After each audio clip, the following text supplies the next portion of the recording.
Revoyons très brièvement les notions dont vous avez besoin pour réaliser les exercices de chimie quantitative de première année.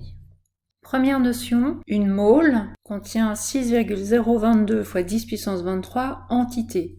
Entités, c'est-à-dire ce dont on parle, atomes, ions, molécules, composés ioniques. Ceci étant un rapport, nous pouvons ensuite travailler avec des règles de 3, mais si vous préférez, vous pouvez également retenir une formule.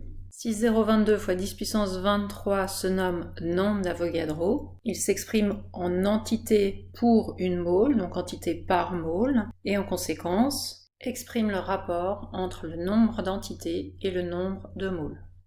Deuxième notion, la masse atomique, celle exprimée dans le tableau périodique des éléments, peut se lire en grammes par mole. On parle alors de masse molaire, molaire signifiant pour une mole.